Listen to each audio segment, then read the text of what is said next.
दर्शकों ब्रेक तो बाद ਤੁਹਾਡਾ ਸਵਾਗਤ ਹੈ ਜੀ। ਡਾਕਟਰ ਸਾਹਿਬ ਸਾਡੇ ਕੋਲ ਇੱਕ ਕਵਿਤਾ ਆਈ ਹੈ ਵੀਰ ਪਰਮਜੀਤ ਸਿੰਘ ਜੀ ਦੀ। ਜੇ ਤੁਸੀਂ ਕਹੋ ਤੇ ਮੈਂ ਗਾ ਕੇ ਸੁਣਾ ਦਾਂ। ਹਾਂ Irshad. I will try my best। ਠੀਕ ਹੈ। ਓਕੇ ਹੌਸਲੇ ਨਾਲ ਗਾਓ। ਠੀਕ ਹੈ ਜੀ। ਲਾਲਾ ਲਾਲਾ ਹੋ ਗਈ ਖਾੜਾ ਗਿਆ ਹੱਲ ਜੀ, ਤੋਤੇ ਤੇ ਮਲੂਕੇ ਤੂੰ ਨਾ ਬਣੀ ਗੱਲ ਜੀ। ਗੱਪਾਂ ਦੀ ਇਹ ਹੇਕ ਲਾਣ ਨੂੰ ਤਿਆਰ ਸੀ, ਕਾਲੀਆਂ ਦੇ ਸੇਰੇ ਗਾਉਣ ਨੂੰ ਤਿਆਰ ਸੀ। ਇਸ ਵਾਰ ਖਾੜਾ ਸੀ ਟੋਰਾਂਟੋ ਲੱਗਿਆ, ਵਾਹੁਦਾ ਹੀ ਆਇਆ ਮਲੂਕਾ ਭੱਜਿਆ। ਜਨਤਾ ਨੇ ਦਿਲ ਵਿੱਚ ਪੱਕੀ ਧਾਰੀ ਸੀ, ਐਤਕੀ ਤਾਂ ਜਾਰੂ ਛਿੱਤਰਾਂ ਦੀ ਵਾਰੀ ਸੀ। ਬਾਦਲਾਂ ਦੇ ਮਾਰ ਕੇ ਗਲਾਉਣ ਲੱਗ ਪਏ, ਸੁੱਖੇ ਦੀਆਂ ਗੱਪਾਂ ਦਰਾਉਣ ਲੱਗ ਪਏ। ਲੋਕਾਂ ਦੇ ਵੀ ਸਬਰ ਦਾ ਬੰਨ ਟਹਿ ਗਿਆ, ਪੱਥਰਾਂ ਤੇ ਜੁੱਤੀਆਂ ਦਾ ਮੀਂਹ ਪੈ ਗਿਆ। ਮਲੂਕਾ ਭੱਜਣੇ ਨੂੰ ਹੋਇਆ ਪੱਬਾ ਪਾਰ ਸੀ, ਤੋਤੇ ਨੇ ਵੀ ਲਏ ਖੰਭ ਜੇ ਖਿਲਾਰ ਜੀ। ਹੱਲਾ ਹੱਲਾ ਹੋ ਗਈ ਖਾੜਾ ਵਿੱਚ ਰਹਿ ਗਿਆ, ਬਾਦਲਾਂ ਦੇ ਦੂਤਾਂ ਨੂੰ ਮੁਆਤਾ ਪੈ ਗਿਆ।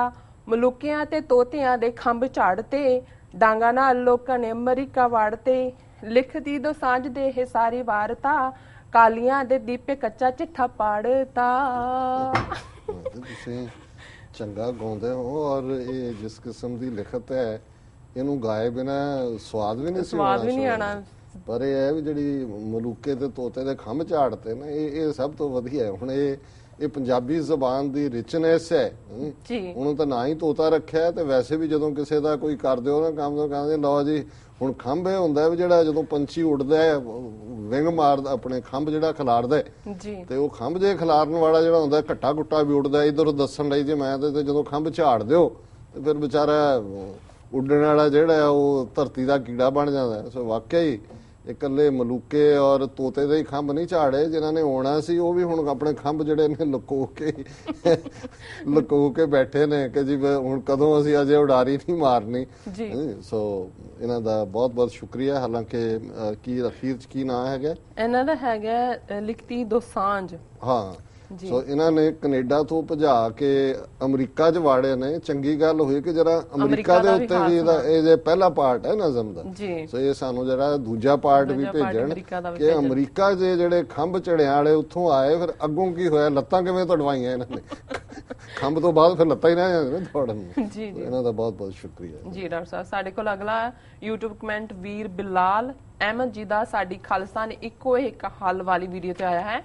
ਇਹ ਲਿਖਦੇ ਹਨ, ਅਸੀਂ ਸਾਡੇ ਪੰਜਾਬੀ ਭਰਾਵਾਂ ਦੀ ਪੂਰੀ ਹਮਾਇਤ ਕਰਾਂਗੇ। ਹਾਲਾਂਕਿ ਸਾਡੇ ਭਾਰਤ ਨਾਲੋਂ ਆਪਣੇ ਸਾਰੇ ਸਬੰਧ ਤੋੜਨੇ ਹੋਣਗੇ। ਭਾਰਤ ਨੇ ਉਹ ਹਰ ਹੀਲਾ ਵਰਤਿਆ ਹੈ ਜਿਸ ਨਾਲ ਪਾਕਿਸਤਾਨ ਨੂੰ ਖਤਮ ਕੀਤਾ ਜਾ ਸਕੇ।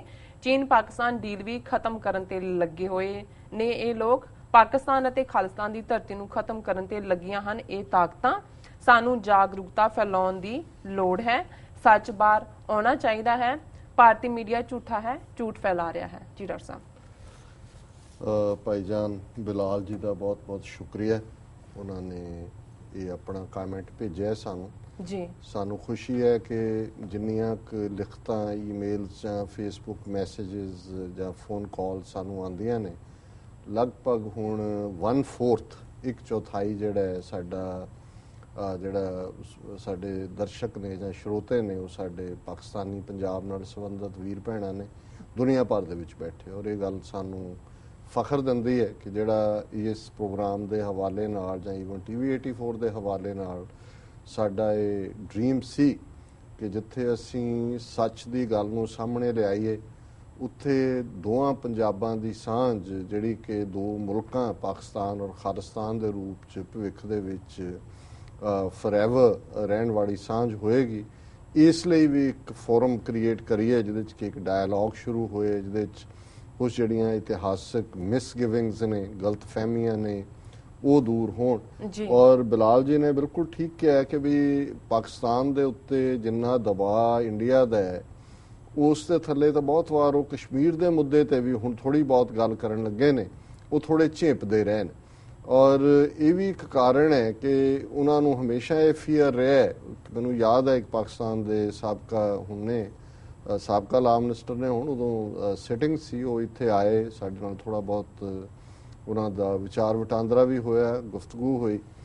ਔਰ ਉਹਨਾਂ ਨੂੰ ਜਦੋਂ ਮੈਂ ਇਸ ਐਂਗਲ ਤੋਂ ਗੱਲ ਕੀਤੀ ਤੇ ਉਹ ਕਹਿਣ ਲੱਗੇ ਜੀ ਜੇ ਅਸੀਂ ਖਾਲਿਸਤਾਨ ਦੀ ਹਮਾਇਤ ਲਈ ਕੁਛ ਵੀ ਭਾਵੇਂ ਵਿੰਗੇ ਟੇਢੇ ਢੰਗ ਨਾਲ ਵੀ ਕੀਤਾ ਤੇ ਉਹ ਤਾਂ ਇੰਡੀਆ ਜਿਹੜਾ ਉਹ ਬਲੋਚਿਸਤਾਨ ਨੂੰ ਰੈਕਗਨਾਈਜ਼ ਕਰ ਲਏਗਾ ਜੀ। ਔਰ ਅਦਰਵਾਈਜ਼ ਮੈਂ ਉਹਨਾਂ ਨੂੰ ਕਿਹਾ ਜੀ ਕੀ ਹੁਣ ਇੰਡੀਆ ਬਲੋਚਿਸਤਾਨ 'ਚ ਜਾਂ ਤੁਹਾਡੇ ਫਰੰਟੀਅਰ 'ਚ ਗੜਬੜ ਨਹੀਂ ਕਰ ਰਹੇ? ਸੋ ਫਿਰ ਉਹ ਚੁੱਪ ਕਰ ਗਏ। ਮੈਂ ਕਿਹਾ ਜੀ ਉਹ ਤਾਂ ਆਲਰੇਡੀ ਮੈਂ ਅਜੇ ਕਨਫਰਮ ਨਹੀਂ ਕੀਤਾ, ਪਰ ਮੈਂ ਕੱਲ ਜਾਂ ਪਰਸੋਂ ਹੀ ਦੇਖ ਰਿਹਾ ਸੀ ਕਿ ਈਵਨ ਬਲੋਚਿਸਤਾਨ ਜਿਹੜਾ ਉਹ UNPO ਜਿਹਨੂੰ ਕਹਿੰਦੇ ਨੇ ਅਨਰਿਪਰੈਜ਼ੈਂਟਡ ਨੇਸ਼ਨਸ ਐਂਡ ਪੀਪਲਸ ਆਰਗੇਨਾਈਜੇਸ਼ਨ, ਸ਼ਾਇਦ ਉਹਦਾ ਮੈਂਬਰ ਵੀ ਬਣਿਆ ਹੋਇਆ ਜੀ। ਸੋ ਕੁੱਲ ਮਿਲਾ ਕੇ ਮੈਂ ਉਹਨਾਂ ਨੂੰ ਕਿਹਾ ਜੀ ਰਾਦਰ ਕੰਟਰੇਰੀ ਟੂ ਦੈਟ, ਜੇ ਤੁਸੀਂ ਆਪਣੇ ਨੈਸ਼ਨਲਿਸਟ ਇੰਟਰਸਟ ਤੋਂ ਵੀ ਦੇਖਦੇ ਹੋ ਤੇ ਸਿੱਖ ਫੈਕਟਰ ਨੂੰ ਤੁਸੀਂ ਪਲੇ ਕਰ ਸਕਦੇ ਹੋ ਆਪਣੀ ਸੇਫਟੀ ਦੇ ਲਈ। ਸੋ ਕੁੱਲ ਮਿਲਾ ਕੇ ਮੈਂ ਸਮਝਦਾ ਹਾਂ ਵੀ ਇਹ ਭਾਈਜਾਨ ਬਿਲਾਲ ਵਰਗੇ ਨੇ ਸਾਡੇ ਸੁਹਿਰਦ ਔਰ ਸਿਆਣਪ ਨਾਲ ਭਰੇ ਹੋਏ ਵੀਰ ਜਿਹੜੇ ਕਿ ਹੁਣ ਔਰ ਹੋਰ ਵੀ ਜਿਹੜੇ ਸਾਨੂੰ ਲਿਖਦੇ ਨੇ, ਕਿਉਂਕਿ ਉਹਨਾਂ ਨੂੰ ਇਹ ਨਜ਼ਰ ਆ ਰਿਹਾ ਵੀ ਇਹ ਜਿਹੜਾ ਇੰਡੀਅਨਸ ਦਾ ਮਾਈਂਡ ਸੈਟ ਹੈ, ਖਾਸ ਤੌਰ ਤੇ ਹਿੰਦੂ ਤਵੀ ਜਮਾਤਾਂ ਦੋਵੇਂ ਹੀ BJP ਔਰ ਕਾਂਗਰਸ, ਕਿ ਇਹ ਚੀਨ ਔਰ ਪਾਕਿਸਤਾਨ ਦੇ ਵਿੱਚ ਵੀ ਵਿੱਥ ਪਾਉਣਾ ਚਾਹੁੰਦੇ ਨੇ। ਔਰ ਜਿਸ ਤਰੀਕੇ ਨਾਲ ਉਹਨਾਂ ਨੇ ਲਖਵੀ ਦੇ ਮਾਮਲੇ ਨੂੰ UN ਸਿਕਿਉਰਿਟੀ ਕਾਉਂਸਲ 'ਚ ਲਿਜਾਣ ਦੀ ਕੋਸ਼ਿਸ਼ ਕੀਤੀ, ਜੇ ਚਾਈਨਾ ਨੇ ਵੀਟੋ ਕੀਤਾ ਤੇ ਇੰਡੀਆ ਨੇ ਆਫੀਸ਼ੀਅਲੀ ਪ੍ਰੋਟੈਸਟ ਕੀਤਾ ਚੀਨ ਦਾ, ਔਰ ਜਾਂ ਜੇ ਹੁਣ ਉਹਨਾਂ ਦਾ ਜੇ ਉਹਨੂੰ ਸਿਲਕ ਰੋਡ ਨੂੰ ਜਾਂ ਗਵਾਦਰ ਪੋਰਟ ਨੂੰ ਡਿਵੈਲਪ ਕਰਨਾ ਚਾਹੁੰਦੇ ਨੇ, ਤੇ ਕਿਸ ਤਰੀਕੇ ਦੇ ਨਾਲ ਜਿਹੜੇ ਇੰਡੀਅਨਸ ਦੇ ਸੈੱਲ ਬਲੋਚਿਸਤਾਨ ਦੇ ਵਿੱਚ ਇਹਨਾਂ ਨੇ ਖੜੇ ਕੀਤੇ ਹੋਏ ਨੇ, ਜਿਨ੍ਹਾਂ ਨੂੰ ਇਹ ਆਰਮਸ ਐਂਡ ਐਮੂਨੀਸ਼ਨ ਵੀ ਦਿੰਦੇ ਨੇ, ਟ੍ਰੇਨਿੰਗ ਵੀ ਦਿੰਦੇ ਨੇ। ਇੱਕ ਬਲੋਚ ਲੀਡਰ ਦਾ ਬਿਆਨ ਪਿਛਲੇ 2 ਦਿਨ ਤੋਂ ਬੜਾ ਘੁਮਾਇਆ ਜਾ ਰਿਹਾ ਹੈ ਮੀਡੀਆ 'ਚ, ਉਹਨੇ ਕਿਹਾ ਜੀ ਅਸੀਂ ਨਹੀਂ ਬਣਨ ਦਿਆਂਗੇ ਗਵਾਦਰ ਪੋਰਟ, ਚੀਨ ਨੂੰ ਉਹਨਾਂ ਨੇ ਸਲਾਹ ਦਿੱਤੀ ਹੈ ਜੀ ਤੁਸੀਂ ਜਾ ਕੇ ਕਿਤੇ ਹੋਰ ਇਨਵੈਸਟ ਕਰੋ।